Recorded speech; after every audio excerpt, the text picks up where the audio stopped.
우리 기독교인들은 이 세상을 살아가면서 하나님의 자녀로서의 정체성을 가지고 살아갑니다. 내가 언제 어디에 있든지 나는 그분의 자녀라는 사실이 나도 모르게 내 자신을 드러내는 것입니다. 이는 세상과 타협할 수 없는 영역이라고 볼 수 있습니다. 하지만 동시에 우리는 살아가면서 내 자신도 모르게 나의 이런 정체성이 조금씩 허물어지는 상황이나 현상을 경험하기도 합니다. 본래 세상이 그런 것이고 교회도 그런 세상의 일부이고 그러니 좋은 게 좋다는 식의 논리입니다. 이런 생각으로 하루 이틀 혹은 한 달, 두 달 혹은 한 해, 두 해를 지나다 보면 이제 우리 자신도 모르게 우리의 정체성을 잃어버리고 하늘의 것보다 세상의 가치관을 추종하고 세상의 가치관과 타협하는 사람들이 대세를 이루는 것이 교회를 지배하곤 합니다. 우리 교회사에서 볼 수 있듯이 중세 교회의 그런 타락이 그런 현상의 대표적인 사례라고 볼 수 있습니다. 정체성이란 말의 사전적인 의미를 찾아보니 이렇게 적혀 있었습니다. 정체성은 상당 기간 동안 일관되게 유지되는 고유한 실체로서 자기에 대한 주관적 경험을 함의할 수 있다. 정체성은 자기 내부에서 일관된 동일성을 유지하는 것과 다른 존재와의 관계 속에서 어떤 본질적인 특성을 지속적으로 공유하는 것 모두를 의미한다. 이렇게 정의하고 있었습니다. 그러니까 나와 하나님과의 관계 설정, 나와 세상과의 관계 설정을 통해서 우리는 자신의 존재를 설정하게 된다는 것입니다. 이것이 곧 나의 정체성이 되고 이 정체성을 통해 내 존재의 안정감을 유지하며 우리는 또 우리 앞에 다가오는 삶의 파고나 희노애락의 경험들을 처리해 나가고 있습니다. 오늘 본문에 이 이스라엘 사람들도 이 정체성이라는 관점에서 생각하면 세계 어느 민족보다도 자신들의 정체성이 확고할 뿐만 아니라 자신들의 그 정체성에 자부심을 갖고 있었습니다. 그리고 어떤 정체성입니까? 우리 모두가 잘 알고 있듯이 이스라엘 민족의 태동 자체가 그들과 하나님 그리고 하나님과 그들의 관계에서 그들의 정체성이 형성되었습니다. 그들이 믿어왔던 하나님은 그들의 시조인 아브라함을 갈대아 우르 땅에서 이끌어내어 가나안 땅에 정착시키셨고 또 그 와중에 아브라함의 후손인 이삭과 야곱에 이르러 일가를 이루게 됩니다. 그리고 결정적으로 야곱의 후손 12명에 의해서 이스라엘의 12지파가 형성되었고 이 12지파는 이집트에서의 노예살이에서 홍해를 건너게 됩니다. 그들은 이처럼 하나님의 극적인 구원과 해방을 경험하면서 자기 민족의 하나님 여호와를 섬기게 됩니다. 이 과정에서 이스라엘 민족은 하나님의 선택받은 민족으로서의 정체성이 확립되었다고 볼 수 있습니다. 그리고 이제 이스라엘 민족이 광야 생활을 통해서 하나님을 만나는 장소, 즉 하늘과 땅이 만나는 장소인 성막에서 그들은 하나님의 백성으로서 하나님을 예배하였습니다. 특별히 이집트에서 노예 생활을 하던 그들이 홍해를 거쳐 구원과 해방을 경험했던 그들 최대의 명절 유월절은 이스라엘 사람들이 하나님의 백성으로서의 정체성을 형성하는데 결정적인 사건이요 그 증거였습니다. 그러므로 이스라엘의 역사는 이렇게 형성된 하나님의 선민으로서의 정체성이 굽이치는 과정이었습니다. 그런데 아이러니하게도 이스라엘 역사는 끊임없는 우상과의 전쟁이었습니다. 하나님의 선민으로서의 역사가 역설적이게도 계속되는 우상과의 전쟁에서 패배하여서 끝내는 나라를 잃는 파국에 이르게 됩니다.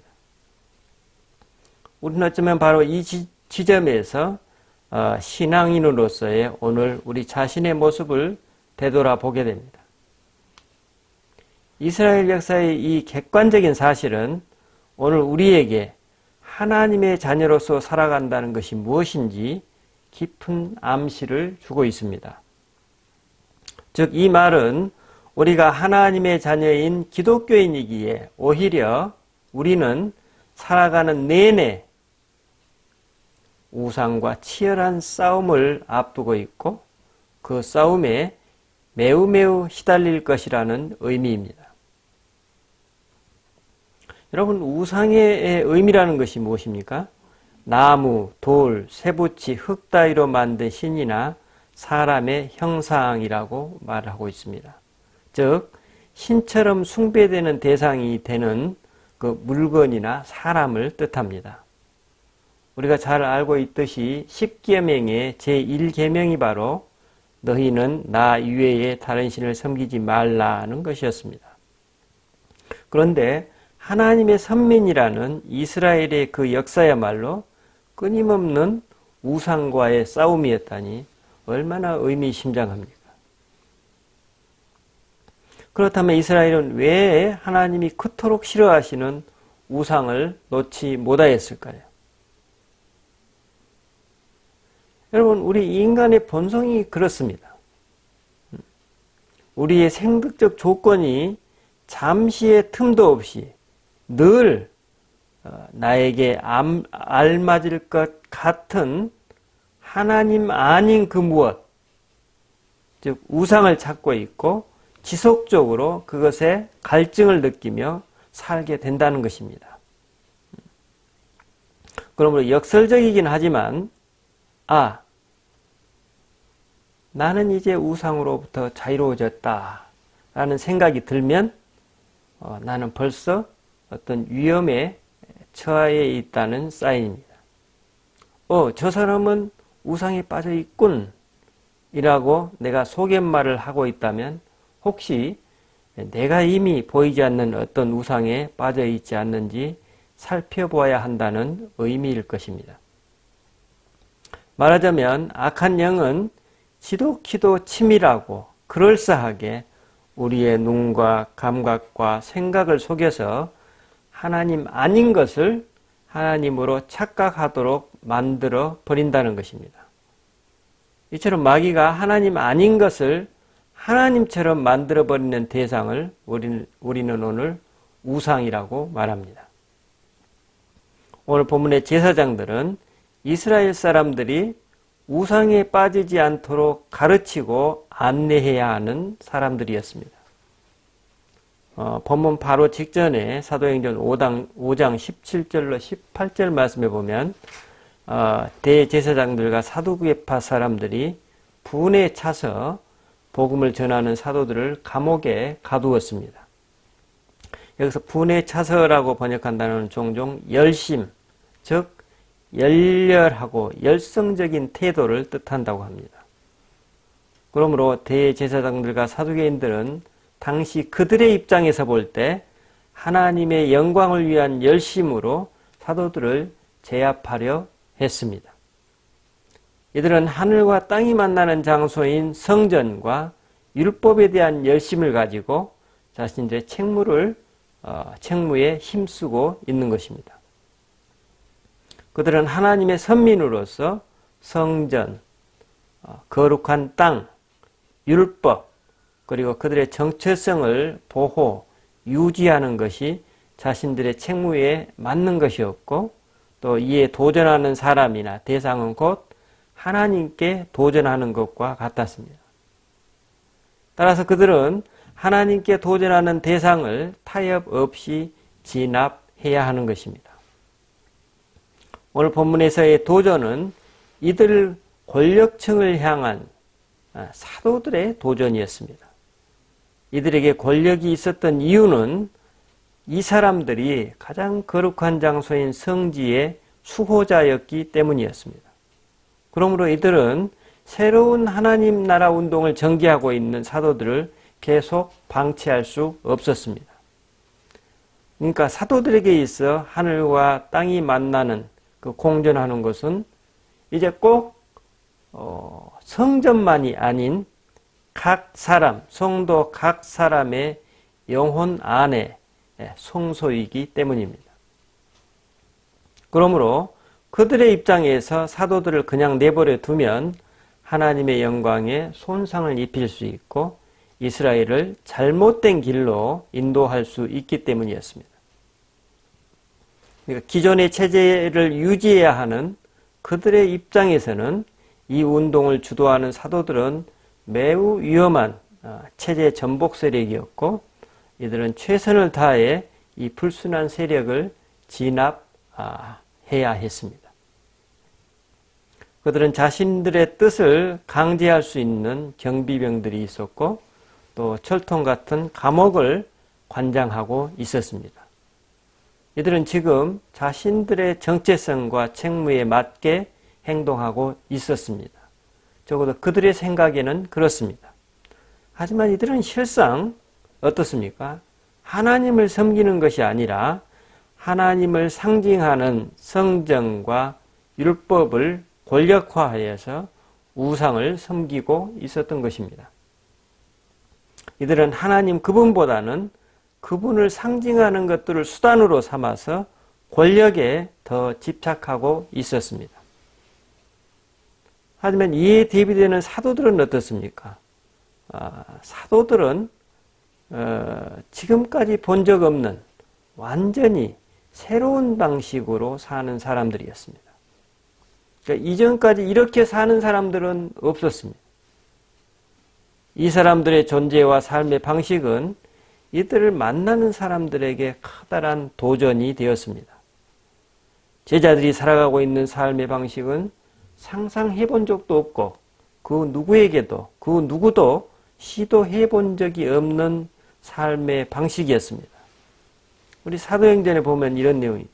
이들은 예수 그리스도께 대한 믿음을 공유하는 사람들과 함께 한 가족을 이루었습니다.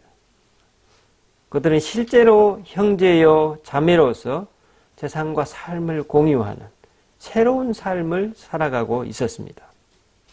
그들은 여전히 성전에서 예배를 드리지만 또 각 가정에서 예수님을 기억하고 그분께 기도하며 빵과 포도주를 나누며 예배를 드렸습니다. 그래서 이들은 그리스도를 통해 자기 삶의 중심을 하나님께 두었던 것입니다. 무엇보다도 이들은 이런 생명의 삶을 나누면서 치유와 회복을 경험하고 그 영혼이 자유를 누리게 되었습니다. 이들의 이 생명 넘치는 삶은 죽음의 포로로 살아가고 있는 세상 사람들에게 큰 도전과 말할 수 없는 매력으로 다가왔습니다. 왜냐하면 그런 삶이야말로 사람들이 마음속 깊은 곳에서 갈망해왔던 이상이었고 그런 삶이야말로 이 불의한 세상과 고달픈 인생들에게 새로운 가능성, 새로운 희망으로 다가왔던 것입니다. 그런데 사도들은 이 새로운 생명의 기운이 다름 아닌 지금 자신들을 핍박하고 있는 이스라엘 지도층과 군중들이 바로 얼마 전에 십자가에서 죽였던 바로 그 예수라는 사람에게서 오고 있다고 증언하는 것입니다. 그러니까 대제사장과 사두개인 당국의 입장에서 볼 때 이는 대놓고 자신들에게 반역을 자행하고 있는 것입니다. 이들 당국의 반대와 제재에도 불구하고 성전에서 예수 그리스도를 전하고 치유와 회복의 사역이 계속되자 그들은 뭔가 꼬투리를 잡으려 하지만 백성들에게 칭송받을 일만 하고 있는 사도들에게 그들은 어찌할 바를 모르고 허둥대고 있었습니다. 그래서 그들은 어떻게 해서든 어떤 명목을 들이대서든 사도들의 이 하나님 나라 운동을 봉쇄하려고 했습니다. 그들은 어떤 합당한 근거도 되지 못하면서 사도들에게 더 이상 예수님의 이름으로 백성을 가르치지 말라고 합니다. 그리고 덧붙입니다. 다음과 같이 덧붙입니다. 지금 그대들이 하고 있는 일을 보시오. 온 예루살렘에 그대들의 가르침을 퍼뜨리고 그 사람이 피 흘린 책임을 우리에게 돌리려고 하고 있어. 이 사도들이 답변합니다. 우리는 사람이 아니라 하나님께 복종해야 합니다. 우리 조상들의 하나님이 여러분이 폭력을 써서 나무에 매단 예수를 살리셨습니다. 하나님이 그를 높여서 구세주로서 자신의 오른편에 앉히시고 이스라엘이 회개하고 죄를 용서받게 하셨습니다. 우리는 이 일의 증인이며 하나님이 자신에게 복종하는 사람들에게 주신 성령도 증인이십니다. 이 사도들의 주장은 당신들이 죽임당하도록 넘겨준 그 예수가 이제 메시아로서 당신 백성 이스라엘을 위해 새로운 하나님 나라를 열어주셨습니다. 메시아이신 예수는 당신들이 회개하고 돌아올 때 당신들을 용서해 주실 것입니다. 라는 메시지입니다. 그런데 이 일은 본질적으로 어디에서 누가 감당해야 될 일입니까? 그렇습니다. 바로 하나님의 성전에서 일하고 있는 대제사장들에 의해서 주도되었어야 할 일입니다. 그런데 갈릴리에서 온 촌뜨기 베드로 사도가 주제넘게도 성전 집권층을 향해서 회개를 요구하고 또 자신이 선포하는 그 예수님이 회개에 따른 용서를 주실 것이라고 선포하고 있는 것입니다. 베드로 사도의 이 말이 당시 집권층을 얼마나 분노하게 만들었을지 우리는 알 수 있습니다. 그들은 아마 그 현장에서 베드로 사도를 죽이고 싶었을 것입니다. 오늘 성경에도 나오고 있죠. 없애고자 했다고 그러죠. 그들은 자신들을 정면으로 겨냥하고 있는 이 사도들에게 격분하고 있지만 실상은 더 본질적으로 누구에게 격분하고 있습니까? 그들은 하나님께 대항하고 있습니다. 그들은 하나님을 섬기는 공직을 담당하고는 있지만 실상은 하나님과 그분이 하시는 일에 지금 맞서 싸우고 있습니다. 어떻게 이런 일이 일어날 수 있을까요? 그렇습니다. 이들은 권력이라는 우상 때문에 영적 분별력을 잃어버린 것입니다. 하지만 이때 분별력이 있는 한 사람이 등장합니다. 이스라엘 사람들에게 존경받는 가말리엘이라는 지도자였습니다. 분노에 휩싸여 사도들을 죽이려는 그들을 향해서 가말리엘이 말합니다. 이 사람들에게서 손을 떼시오. 그냥 내버려 두시오. 이 일이 그저 사람이 일으킨 것이라면 망할 것이오. 그러나 만약 하나님에게서 비롯된 것이라면 그들을 막을 수 없을 것이요. 오히려 하나님께 맞서 싸우는 일이 될 수도 있어. 참으로 현명하고 지혜로운 발언입니다. 가말리엘은 사도들의 이 하나님 나라 운동의 근원이 어디에서 오고 있는지 살펴보고 분별해보자는 것입니다. 그의 이 발언에 아무도 이의를 달지 못합니다. 그러면 대제사장과 사두개인들은 왜 이처럼 분별력을 잃게 되었습니까? 아마도 그들은 자신도 모르게 제사장이라는 직책에만 매달린 채 하나님의 자녀라는 보다 근원적인 자기 정체성을 놓쳐버린 것 같습니다.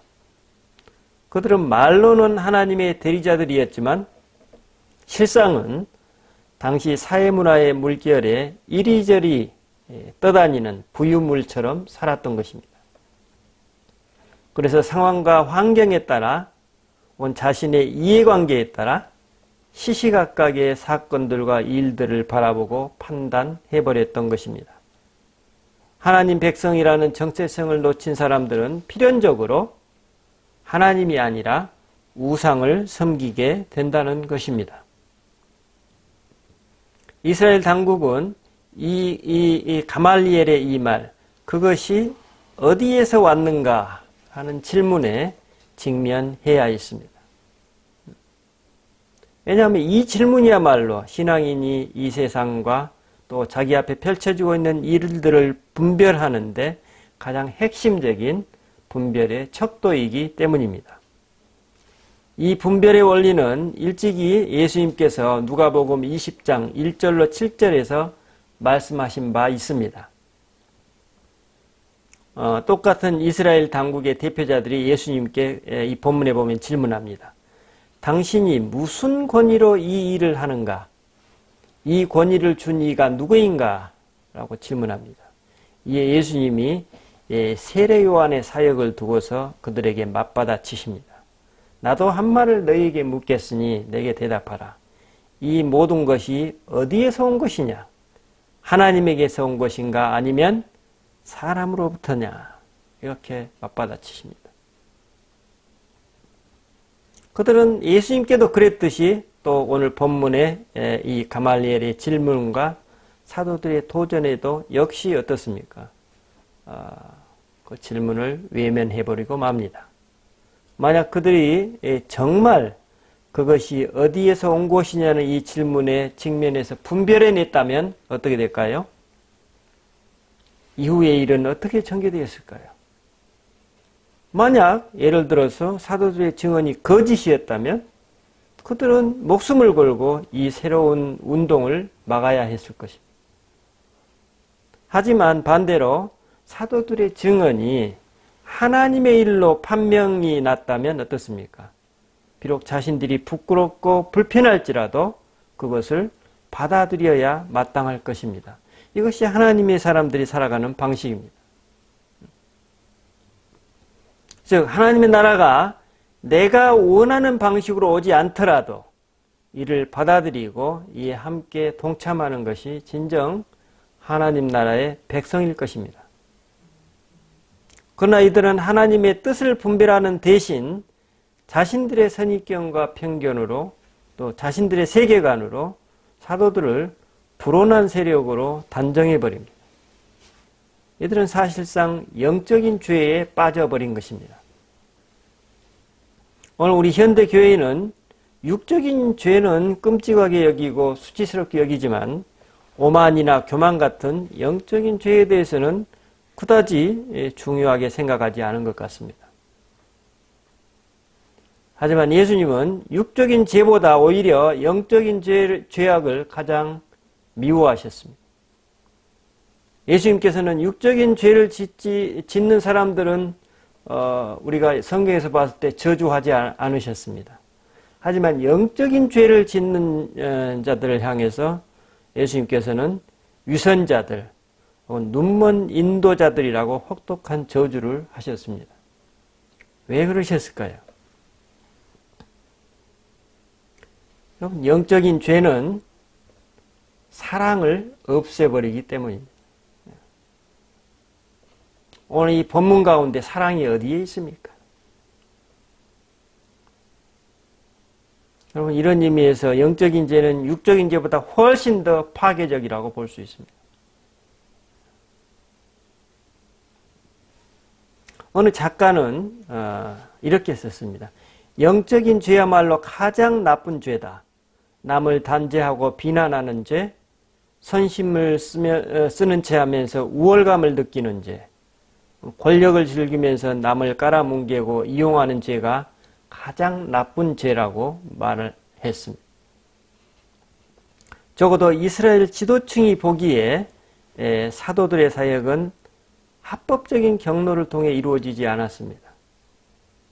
게다가 사도들은 이스라엘 당국과 군중들이 예수님을 십자가에 내몰아 죽였다고 주장하면서 이제 당신들이 그 죄를 회개해야 한다고 했습니다.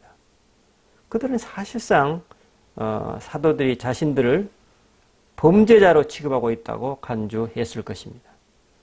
그래서 그들은 자신들의 뜻에 맞지 않는 하나님 나라를 수용하지 않은 것입니다.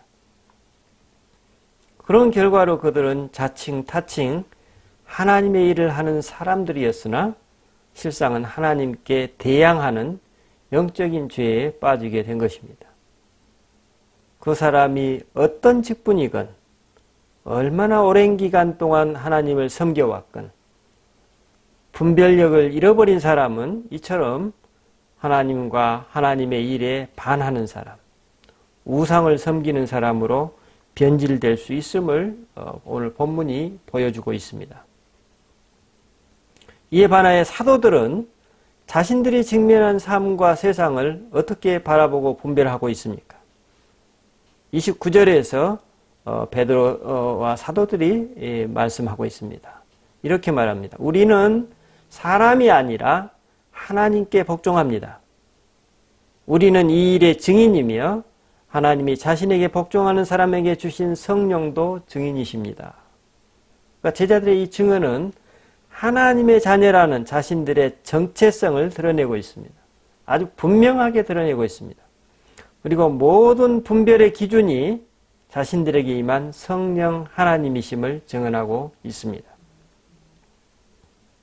제자들은 바로 이런 삶을 살아가고 있는 사람들이었는데 사도행전 11장에 보면 시리아의 안디옥 사람들이 이들을 최초로 그리스도인이라고 부르게 됩니다. 그들의 존재와 삶이 곧 그들의 이름이 된 것입니다. 그리스도인이라는 말이 뭡니까? 우리말로 더 쉽게 풀었으면 메시아의 사람들이라는 뜻이죠. 어떻게 살았으면 사람들이 메시아의 사람들이라고 불렀을까요? 이건 뭡니까? 제자들 스스로 지어낸 이름이 아니라 이방 사람들이 제자들과 그들의 삶을 보고 직접 붙여진 이름입니다. 그래서 제3자에게 비춰진 객관화된 제자들의 모습이 곧 메시아의 사람들이었습니다.